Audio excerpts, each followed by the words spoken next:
भावना से करते हैं साधना, हर रोज होती रहे शिरडी की परिक्रमा। अतिशय चांगल्या वातावरणात ही शिर्डी ग्रामस्थांची मीटिंग या ठिकाणी संपन्न झाली। मला वाटतं की प्रथम दिवसापासून सर्वच शिर्डीकरांनी या परिक्रमेचं अतिशय महत्त्व जाणलं आणि आमच्या सोबत या गोष्टीला पाठिंबा देऊन, मग कोणी सक्रिय असेल कोणी शांतपणे असेल, पण प्रत्येकाने या परिक्रमेत आपला सहभाग नोंदवल्यामुळेच 6व्या वर्षात आपण ही परिक्रमा इतक्या मोठ्या स्वरूपावर घेऊन जाऊ शकतो।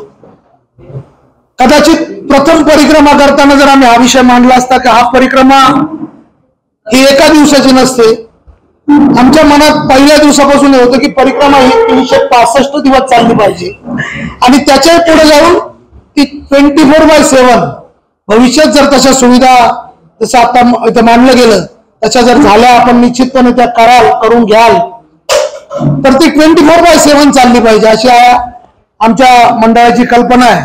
निश्चित याच्यात भैयांनी मला वारंवार कायम ते म्हणत होते की तुम्ही रुटीनली काम करू शकता, जर काही शासकीय प्रशासकीय मग CSR फंड असतील, लोकसभेचे राज्यसभेचे खासदार जे कुठेही फंड देऊ शकतात त्यांना आपण भेटू। अनेक इंडस्ट्रियलिस्ट आहेत, मला वाटतं ते काम सातत्यानं चाललं पाहिजे। परिक्रमा फक्त 13 फेब्रुवारीच्या आसपास आपण न बोलता आपण स्वतःहून देखील परिक्रमा हा शब्द कायम आपल्या मुखात असला पाहिजे। जिथे जिथे संधी मिळेल तिथे प्रत्येकाने ते प्रमोट करून त्याचं काय काम आपल्याला करता येईल याचा प्रयत्न केला पाहिजे असा माझा विचार आहे। मला ज्या वेळेस मी अनेक वेळा आपण शिर्डीत बघतो की कुठेतरी वातावरण असतं, अरे आता कुंभमुळे शिर्डीत गर्दी कमी आहे, अमुकमुळे तमुक आहे, परंतु मी काय करू शकतो याचा कोणीच विचार करत नाही। मी माझ्या मते आम्ही रोजच्या रोज काही परिक्रमाचे जे काउंटडाऊनचे पोस्टर असतील, मग काही व्हिडिओज असतील, आमच्या मित्रांनी केलेल्या शिर्डी परिक्रमा संदर्भातल्या बातम्या असतील, त्यांनी केलेलं लाईव्ह स्ट्रीमिंग असेल, हे आपण कोणीच फॉरवर्ड करत नाही। बाकी सगळं करतो, बाकी नाही ते करतो, परंतु जर माझ्या मते आज जर पण हा संकल्प घेऊन इथून एक 50 लोक असं गृहीत धरा, या 50 लोकांनी जर प्रत्येक येणाऱ्या पुढच्या 12-13 दिवस शिर्डी परिक्रमेच्या काही पोस्ट फॉरवर्ड केल्या, त्यांच्या ब्रॉडकास्ट केल्या, लिस्टला काही ग्रुपला टाकल्या, स्टेटसला ठेवलं, तरी खूप मोठ्या प्रमाणात या शिर्डी परिक्रमेचा प्रचार प्रसार होणार आहे आणि तो माझ्या मते सर्वांनी करावा आणि जास्तीत जास्त लोकांपर्यंत हा विषय पोहोचवावा। अनेक चांगल्या सूचना या निमित्तानं सर मी खरंच तुम्हाला धन्यवाद देईल। एक चांगली सूचना जी खरोखर महिलांकरता, ज्या मुलं लहान तान्या बाळा करता, यावर्षी नक्की सर आपण ते इन्क्लूड करू। आणि तुम्ही जे म्हटले काही ठिकाणी बाहेरून आणून निदान खुर्च्या जशा ठेवल्या तशा आपण जशा पाणी बॉटल्स काही ठिकाणी ठेवतो, तर परिक्रमा मार्गावर निदान अशा 50-50च्या बंच मध्ये काही खुर्च्या देखील आपण तात्पुरत्या स्वरूपात ठेवू। परंतु परिक्रमा आता नित्य झालेली, आपल्याकडचे नारायणजी जराडे असतील, मनोजी वाघ असतील, देऊळकर महाराज असतील, गवारे साहेब असतील, अनेक जण त्यातले मी कदाचित नावं माझ्या संदर्भात दाभाडे सर असतील ज्यांनी आत्ताच पूर्ण वर्षाची पूर्ती केली, असे रतनजी बच्चे असतील, गेल्या 3-1 वर्षापासून 4 वर्षापासून दर एकादशीला परिक्रमा करणारे आपले उत्तमरावजी मते पाटील असतील, असे अनेक लोक आहेत की जे नित्य करतायत।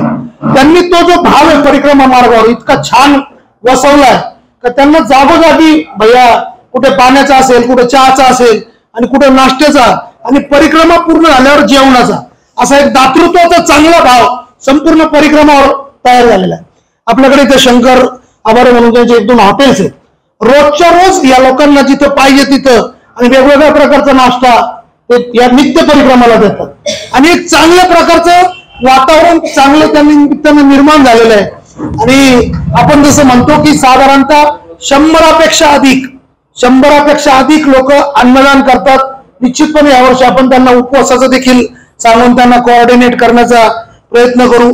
साईबाबा संस्थांकडून आपण अनेक वेळा त्यांच्या सहकार्य मागतो, नो डाऊट ज्या गोष्टी त्यांना तदर्थ समिती पुढे न जाता काही करायच्या त्या नक्की करतायत। यावर्षी आपण त्यांना त्यांच्या अधिकारात त्यांच्या क्षेत्रात पादुका दर्शनाकरता ठेवा असा एक प्रस्ताव दिला होता, परंतु तो त्यांच्या काही अडचणीमुळे ते म्हणे का आम्ही याचं घेऊ पण बघा। मग नंतर जे बुंदी जो प्रसाद दिला जातो त्याची आम्ही मागणी केली की उदीचं पाकिट आणि बुंदी प्रसाद संस्थान कर्मचाऱ्यांनीच जर परिक्रमा मार्गावर कुठं वाटलं, कारण मागच्या वेळेस आपण 50,000 लाडू बनवून त्याचं फरसाण आणि लाडूचं वाटप केलं होतं तर प्रसाद म्हणून. तर जर संस्थांनी यावर्षी तसं केलं तर ठीकच आहे, नाही तर मग सर्व सामूहिकतेने आपण ते देखील यावर करण्याचा हे करू. पारंपरिक वाद्य नो डाऊट, कारण तुम्हाला सांगायला मला विशेष वाटेल की पहिल्या वर्षीत आपण मोठ्या प्रमाणात ढोल ताशे आणले होते.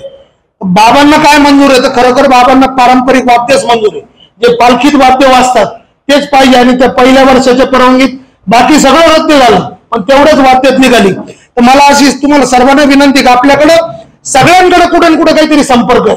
जसं एखाद्याला वाटत असेल की अमुक एक ठिकाणचा सनई चौघडा फेमस आहे, एखाद्या ठिकाणचं काही संबळ वाद्य प्रसिद्ध आहे, तर प्रत्येकाने तो आपण प्रयत्न केला पाहिजे. आम्ही आमच्या टीमच्या वतीने मागच्या वेळेस केरळचा एक बँड आणला होता, बनारसवरून शंखनाद आणला होता, डमरू पथक आणलं होतं अनेक वेळा. किंवा यावर्षी देखील सनई तमिळनाडूची सनई येणार आहे, डमरू पथक परत येणार आहे. तर तुम्ही देखील अशा काहीतरी तुमच्या भक्तांना विनंती करा की जेणेकरून विविध प्रकारची पूर्ण भारताची संस्कृती याच्यात दिसेल असं आपण प्रयत्न करू. परिक्रमा मार्गावर कायमस्वरूपी टॉयलेट्स व्हाव्या म्हणून लोकांनी उत्स्फूर्तपणे स्वतःहून जागा देऊ केलेली. आम्ही आमची जागा तुम्हाला देतो, तुम्ही जर टॉयलेट बांधा, त्याची स्वच्छतेची आणि पाण्याची व्यवस्था देखील आम्ही घेतो. तर 3-4 ठिकाणी आम्ही त्याचा प्रयोग करणार आहोत. अजून त्याच्यानंतर जर काही जास्त प्रमाणात कारण आता नित्यचा थोडासा आपल्याला या निमित्तानं विचार करावा लागेल. या परिक्रमेत मला असं वाटतं की कोळेकर साहेबांनी एक सूचना मांडली होती की तुम्ही परिसरातील सर्व आमदार खासदार यांना देखील सांगा, त्या ठिकाणच्या अधिकारी पदाधिकाऱ्यांना देखील सांगा. मला असं वाटतं काही सेलिब्रिटींना देखील आपण हे सांगू शकतो आणि त्यांना देखील या निमित्तानं बोलू शकतो. नो डाऊट दरवर्षी आपण त्यांचे व्हिडिओज घेतो, त्याचा देखील अतिशय चांगला फायदा सोशल मीडियात होतो. परंतु काही लोक जर येऊ शकतील किंवा शकणार असतील तर त्यांचा देखील एक चांगला या निमित्तानं उपयोग होऊ शकतो. इलेक्शनचा विषय आला, व जरता आला, मी नॉन पॉलिटिकल माणूस आहे म्हणून बोलू शकतो. मला घ्यायची नाही भैया, मला एकदम चांगलं कोण स्वप्न समाजसेवेचं पडतं ते करणार आहे. कमलाकर भाऊ, मला असं म्हणायचं की आपण एक पॉम्पलेट दरवर्षी छापतो. एका वर्षी आपण खूप छान प्रयोग केला होता.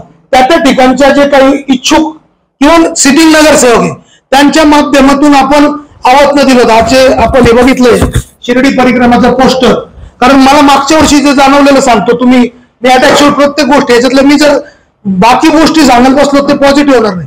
पण मागच्या वर्षी शिर्डी शहरातील लोकांची परिक्रमा लाखभर लोकांची झाली, पण शिर्डी शहरातील लोकांची संख्या कमी होती, तिच्यावर आपल्याला काम करणं गरजेचं आहे.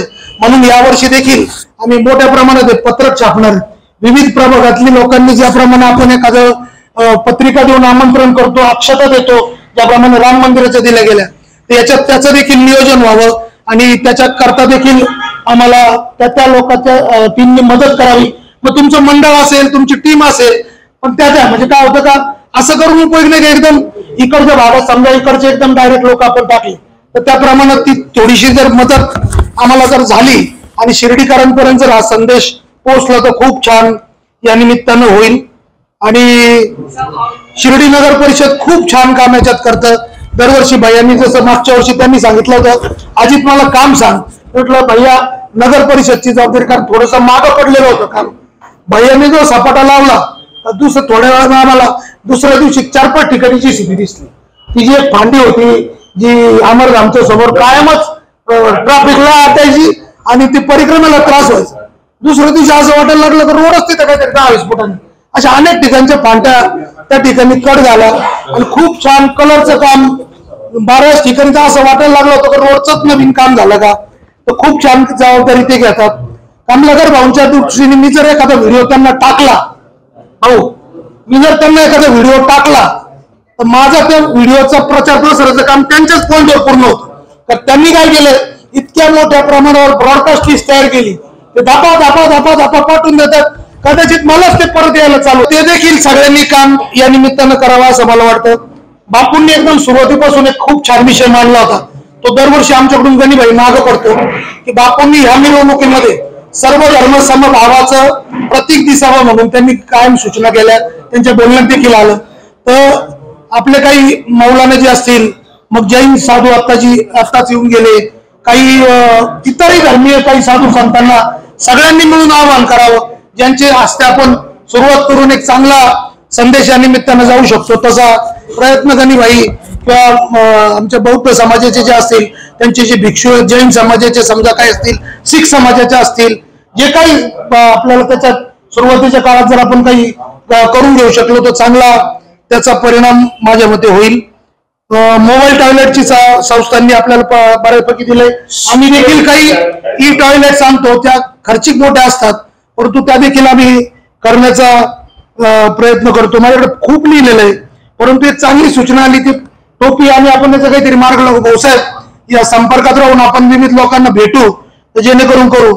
सायरजनी ओढणी आणि टोपीचे बजेट जर आपल्याला आलं एवढ्याला आपण जर घेतला मिनिममचं, सायरजनी मागच्या वर्षी आम्हाला परिक्रमेकरता शिर्डी परिक्रमा महोत्सवच्या ट्रॉफीज बनवून दिल्या, ज्या आम्ही विविध भक्तांना वाटल्या, ज्याच्याने चांगल्या प्रकारचा प्रचार प्रसार झाला.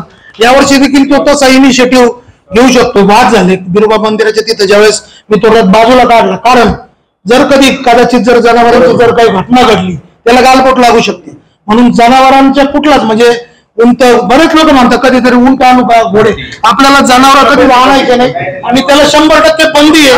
तर त्याने तुम्हाला ज्यावेळेस कुठे दिसेल तर ते देखील सांगा. आता एक 2 विषय, डीजे वॉल ज्या मोठ्या काल यावेळेस ज्या होत्या त्याच्याने खूप त्रास झाला, म्हणून आम्ही स्वतः विनंती केली. मागच्या वेळेस एक कमिशनर होते, ते तर कंप्लेंट करायला गेले होते, 1-2 भाविकांना त्रास देखील झाला. त्यावेळेस आता तर डीजे वॉल ते 100% बंद. पण पारंपरिक जे गाणे म्हणून वाद्य वाजवतात त्यांना आवाजाची मर्यादा देऊन, आवाजाची मर्यादा, कारण त्यांची गंमत अशी त्यांची चढावड होती, मग ते कुठेतरी एकच कोपरा पकडतात, मग टोक पकडतात, तर त्याचा काय विचार व्हावा त्याबद्दल देखील. म्हणजे जे गाणे म्हटले जातील त्याच फक्त सिस्टमला परवानगी, पण दादा परतही त्याच्यात देखील थोडी चढावड. म्हणजे आता मी आयोजक म्हणून सांगतो, लोकांना काय वाटतं माहिती, माझ्या डीजेची माग करती लागून राहावी म्हणून तो कुठेतरी डीजे नाही, तो पारंपरिक वाद्य सुद्धा लोक नाचतात ना, तर त्याच्या देखील सूचना आपण घेऊ. झालेली आहे. फक्त एक सहकार्य मला सगळ्या मान्यवरांकडून त्यांना विनंती करायची आहे. सकाळी 5 वाजता ज्यावेळेस आपण तिथे असतो त्यावेळेस तिथे मंदिरात खूप गर्दी होती, तर तुम्ही जर सगळ्यांनी आम्हाला सहकार्य केलं, वेळेवर ते करून परिक्रमेचं जे आपण बाहेर काढतो, प्रत्येकाने खूप मान्यवर असतात तिथे, त्याच्यामुळे गर्दी होते.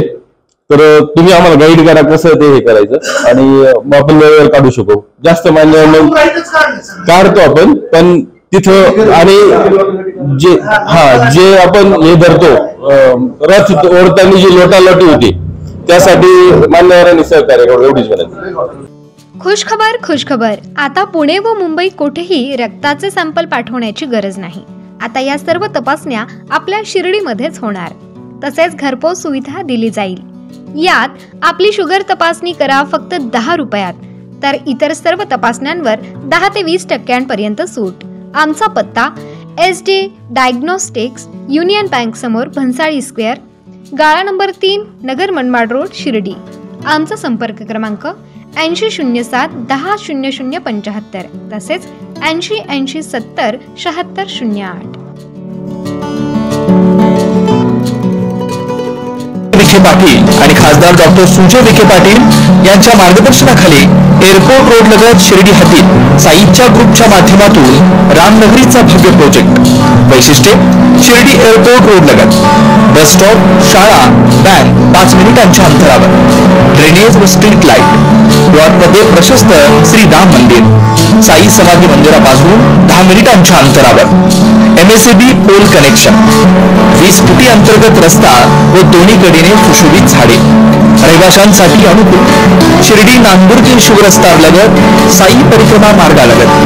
प्लॉट लगत 18 मीटर प्रस्तावित रस्ता. तर त्वरा करा, आजच आपला प्लॉट बुक करा. बुकिंगसाठी संपर्क करा श्री गणेश तोरडमल 99 21 21 95 61, श्री शुभम वेणुनाथ बोधकर 97 67 06 65 85.